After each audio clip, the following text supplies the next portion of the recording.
تمہیں پتہ ہے مجھے خدا کی سب سے زیادہ کون سی بات حوصلہ دیتی ہے؟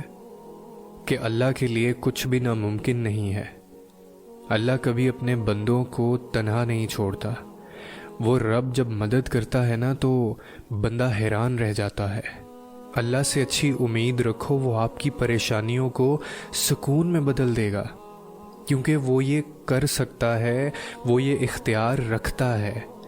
ہمیشہ دعا کیا کرو، کبھی بھی مایوس نہ ہوا کرو، کیونکہ جو کام آپ کو ناممکن لگتے ہیں آپ کی دعائیں ان کو ممکن کرنے کی طاقت رکھتی ہیں۔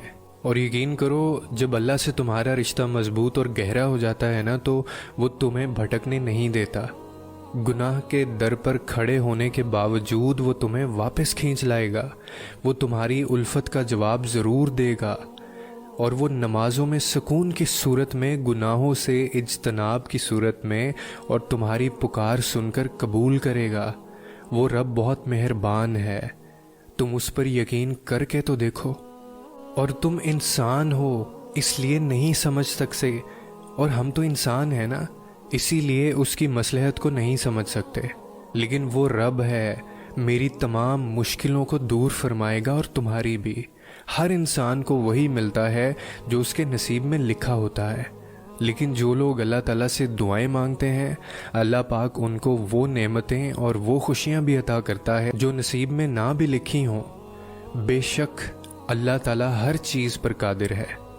دعائیں نصیب سے نہیں بلکہ نصیب دعاؤں سے ملتا ہے، اور کائنات کے سارے معجزے دعاؤں سے ہی تو ہوتے ہیں۔ لیکن مسئلہ یہ ہے کہ ہم لوگ دیکھ ہی نہیں پاتے۔ کیا آپ نے کبھی طلوع آفتاب کی خوبصورتی دیکھی ہے؟ جس طرح اندھیری رات کے بعد سورج طلوع ہوتا ہے، یقین رکھیں کہ آپ کی دعائیں قبول ہونے کا راستہ تلاش کریں گی۔ زندگی کے سفر میں صبر ہی وہ دھاگا ہے جو خوابوں کو حقیقت بناتا ہے۔ اللہ کی تدبیر پر بھروسہ رکھیں، کیونکہ اللہ کی رحمت ہماری سمجھ سے باہر ہے۔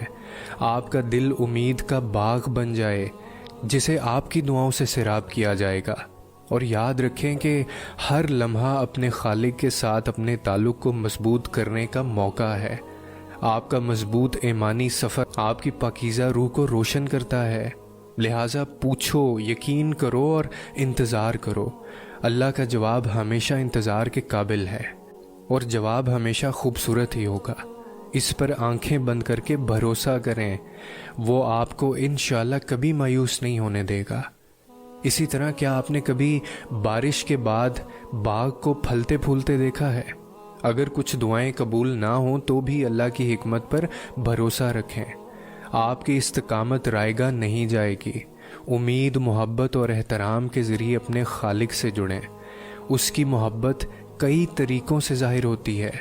دعا کرتے رہیں، ایمان رکھیں، آپ کا آخری باغ آپ کا